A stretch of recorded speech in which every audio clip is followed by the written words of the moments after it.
بكيلو دقيق واحد هتعملي 2 كيلو بيتي فور في البيت. زي ما انتي شايفة شكله، ما شاء الله لا قوة الا بالله. هتنافسي بالوصفة دي اكبر المحلات، وانا واثقة من كلامي وعارفة انا بقولك ايه.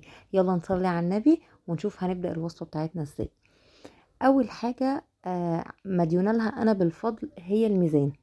الميزان بصراحة مطلع معايا نواعم العيد على الشعرة، فلو قابلتيه في اي مكان قدامك او امكانياتك سامحة انك تشتريه اشتريه من غير ما تترددي. سعره بسيط جدا وبيفرق جدا، فرق معايا في وزن الزبدة، في وزن السكر البودرة، وكمان كنت عاملة بيه الكحك. نيجي بقى تاني حاجة، الكيس الحلواني انا استخدمت القمع رقمه 6 FT، وده القمع المناسب للبيتي فور، وفيه 5 كمان بس ده بالنسبة لي كان كويس جدا. وكمان القمع ده من جوه بلاستيك، فمش بيطلع مش بيطلع من بره الإيدام بتاع الحاجة اللي انتي بتعمليها. ظبطته زي ما انتوا شايفين. انا عندي مكنة بيتي فور على فكرة، بس انا محبتش ان انا استخدمها بالمرة. تاني حاجة بقى هتكلم معاكم عليها هي الزبدة. الزبدة بتاعتي لازم تبقى زبدة لينة، زي ما انتوا شايفين انا لمستها كانت قاسية فحطيتها في الميكرويف 10 ثواني. انتوا عارفين ان انا بشتغل بدقيق الكوثر، هتلاقوني هنا باخد من كيلو الدقيق 3 معالق. وبصراحة التركة دي فرقت معايا، انا اتعلمتها من صاحبة بيج فانيلا ومستكة، بجد ست تاخدي من وراها المعلومات فعلا حقيقية 1000000%. الطريقة دي انا معتمداها من زمان، بس ما كنتش بشيل من كيلو دقيق 3 معالق، وفعلا لما جربت الموضوع ده فرق معايا جدا وبقى ينزل من الكيس. مش قادرة اقول لكم بمنتهى السهولة. هنسمي بالله ويلا نبدأ في الخطوات. نزلت بالزبدة اللي انا سبتها في الميكرويف 10 ثواني زي ما انتم شايفين كده، وهنزل عليها بالسكر. وعايزه اقول لكم هسيب لكم المقادير زي فيديو الكحك، هسيبها لكم على الشاشه.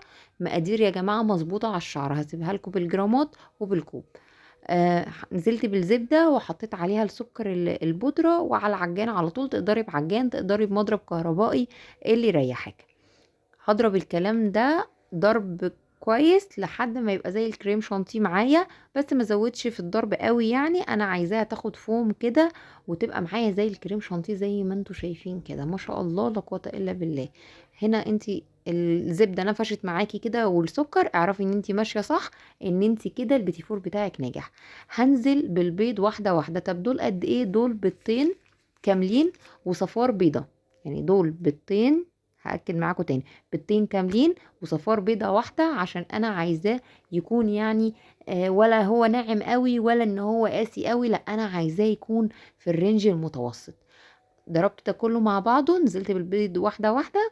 هنزل بكيلو الدقيق مرة واحدة، وهضربهم مع بعض كويس لحد ما الدقيق يختفي. وارجع اقول لكم تاني، ما نزودش في الضرب. العجينه بتاعتي بتلزق معايا، انا كده ماشيه صح. وانا كده بصوا العجينه لازقه في ايديا، انا كده ضامنه نجاح الوصفه من قبل ما يعني اكملها. الحمد لله يعني. فكنت بتاكد ان خلاص الدقيق كله اتلم من جميع الجوانب، عشان خلاص بقى هقفل العجان بتاعي وهبدا ان انا اشتغل. بوريكم العجينة في ايدي ان هي بتلزق بتلزق جامد كمان، مش بتلزق حبة صغيرين، لا ده هي بتلزق قوي في الايد. هنا بقى كنت خلاص هجيب القمع بتاعي وبجهز العجينة بتاعتي عشان هحط يعني هحط شوية منهم في القمع. ما تكتريش في القمع عشان ايدك ما توجعكيش. انا زي ما انتوا شايفين انا يعتبر معلقة واحدة اللي خدتها. وزي ما انتوا شايفين انا ماسكاه منين، هو مليان من فوق وانا ماسكاه من تحت. وما شاء الله لا قوة الا بالله، بينزل العجين زي المية من القمع. انا هنا كنت مكبراه شوية، عملت شوية كبار وشوية صغيرين، ويعني نوعت. ما فرقش معايا بصراحة، كده كده البيتي فور بيفرش يعني بيفرش شوية في الفرن. فلما سويت الصينية دي ولقيت حجم البيتيفوراية ما شاء الله كده يملى العين، قلت لا اصغر شوية عشان يعني الولاد يعرفوا ياكلوها، ما تبقاش كبيرة على بقهم. فنوعت في الاحجام، انتي براحتك خالص. القمع ده تقدري تعملي بيه كذا شكل، بس ده كان الاقرب لقلبي، وانا حسيت ان انا بجد يعني طايرة من السعادة. انا ما بحبش اشكال المكنة وبحسها متعبة قوي يعني. انا ايه اللي يخليني اعمل قلب وفراشة وفلة والحاجات دي؟ طب ما انا يعني بالقمع يا جماعة بجد تحفة، والله العظيم تحفة. وانتي في افخم الاماكن ما بتقدملكيش الاشكال دي، هي يعني بتديكي الاشكال شكل زي ده كده. بس ده طبعا يعني مش هنقدر نقول ان المكنه وحشه، وفي ناس كتير بتستخدمها وانا واحده من الناس عندي، بس انا ما حبيتش ان انا بصراحه استخدمها. حسيت ان القمع اسهل لي كمان. كان ما شاء الله شكله جميل. بنتي بقى طبعا لازم تعمل، عشان هي لو ما عملتش معايا هتنكد عليا واتفرج عليا الناس. بس دي بتبقى هي دي فرحة العيد. البيتي فور بتاعها كان صغير قوي، وانا خليتها بعد ما خلصت كلته. عايزه اقولك كمان على معلومه، لو انت عايزه البيتي فور بتاعك متوسط النعومه زيي، 2 بيضه وصفار بيضه واحده. طب انا عايزاه يكون مظبوط، ما يكونش ناعم، يكون ماسك نفسه كده معايا، يبقى 3 بيضات كاملين. عايزاه ناعم قوي دايب اللي هو معرفش امسكه، يبقى 3 صفار بيض. كان شكل البيتي فور بتاعي ما شاء الله لا قوة الا بالله بعد ما خرج. لونه ذهبي وتحفة، واستوى في الصواني الألمونيا. ما تسووش في أي حاجة غير الألمونيا يا جماعة، نصيحة مني ليكم، وقلت لكم المعلومة دي كمان في فيديو الكحك. طلع معايا زي ما انتم شايفين كده، الصغيرة صغيرة واللي أنا كنت عاملاها كبيرة كبيرة. ما شاء الله، بجد طعمه خطير، نعومة وذوبان وهشاشان. مفيش بعد كده. جيت بقى ما حبيتش ان انا اعمل فيديو تاني للتزيين، قلت لا انا هعمل لكم كل الفيديو مره واحده. احنا اصلا خلاص الوقت ازف. هنا انا كنت محتفظه بيه، ده الكلام ده يعني المقطع ده بعد يومين. كان عندي شوكولاته بيضه، حطيت لها معلقه زيت وعلى حمام ميه سخن. دي شوكولاته سما دي يا جماعه، اشتروها على ضمانتي، خطيره وطعمها تحفه.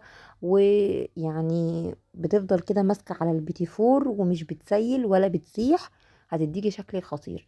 عملت بالمربى كده والفرماسيه، وفي اللي حشيته شوكولاته، وفي اللي غطسته كله في الشوكولاته زي ما انتوا شايفين كده، وفي اللي عملت عليه تجزيعات. اعملي اللي انت عايزاه، الشكل اللي يعجبك اعمليه. انت في بيتك وفي مملكتك وانت حرة. ما تخليش الاشكال اللي انت بتشوفيها على السوشيال ميديا تعقدك. لا، اعملي بالموجود عندك وتبسطي وفرحي نفسك وفرحي ولادك. واشوفكم على خير في وصفة البسكوت، ويا رب الفيديو يكون عجبكم. ما تنسوش تعملوا لي لايك وفولو وسبسكرايب للقناة. ومع السلامة، وكل سنة وانتم طيبين.